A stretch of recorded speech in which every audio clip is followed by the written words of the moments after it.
лично огромно задоволство. Денеска е промоција на музичка соба во Домот на културата, во која што општина Прилеп партиципираше во проект заедно со Младинскиот совет од Прилеп, вклучително тука и нашите добри домаќини, Центарот за култура, представувано од директорката Марија Јовановска. Сметам дека ова е чекорот кој што требаше да го покажеме на крајот на оваа календарска година, дека општина Прилеп заедно со невладиниот сектор и со институциите кои што можат да бидат искористени внимаваат за доброто битие на младите.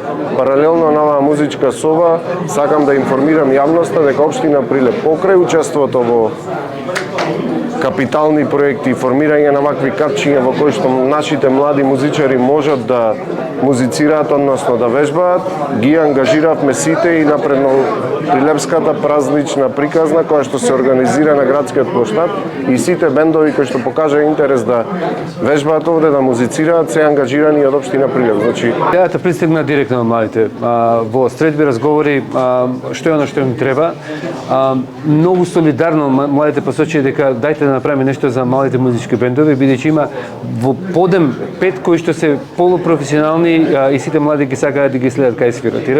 Денес отвараме простор кој што во наредните 5 години ќе биде бесплатен за сите музички бендови и за сите вокалисти кои што сакаат понатаму да вежбаат и да бидат подобри во својата професија или во своето хоби.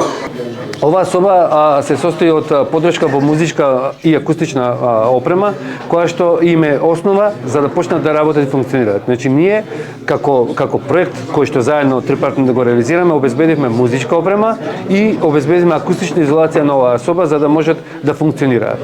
Сметаме дека се уште немаме доволно капацитети да можеме да ги обслужиме младите и со инструменти, бидејќи тоа е една покомплексна и ситуација и процес, затоа што не само финансите, туку потребни се и вештини, кои што тоа ќе го прави понатаму на ниво на одржување. Што обезбедивме? Обезбедивме техничка опрема и обезбедивме акустичен простор кој што понатаму ќе биде во нивна функција, а најмногу обезбедивме мандат во наредните 5 години без да биде се.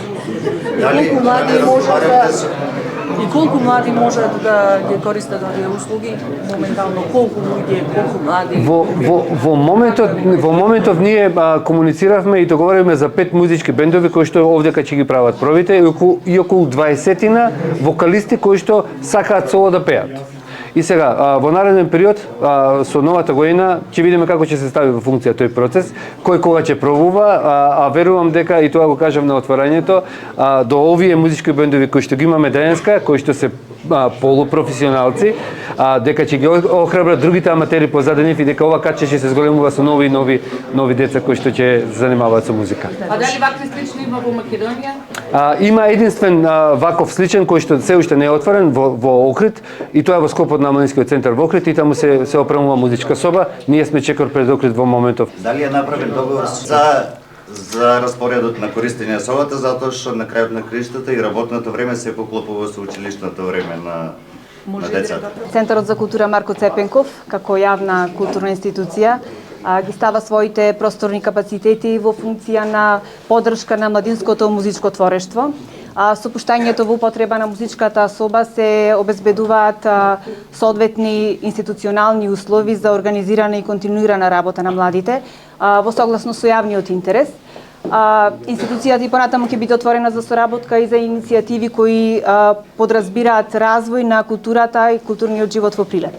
Во однос на прашањето, како ќе биде распоредот за користење на оваа соба, ние имаме и секојдневни активности по програми и во наша сопствена реализација. Претходно ќе направиме средба со сите музички групи, музичари кои сакаат и кои се заинтересирани да ја користат оваа соба.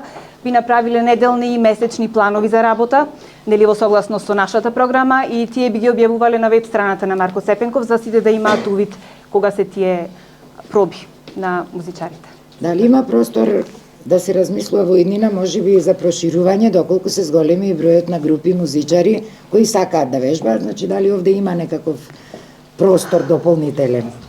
Моментално не. Меѓутоа зависи од интересот, понатаму би размислували и во таа насока. Здраво, јас сум Михаел Грашовски, топанар во групата Lockdown. И сакам да кажам дека овој проект на вистина е добар и значаен за сите бендови млади кои се и надежни пред се во Прилеп, бидејќи сите го имаме истиот проблем, каде да вежбаме, зошто, кога да вежбаме, да не му сметаме на некој, да не пријави пред се некој.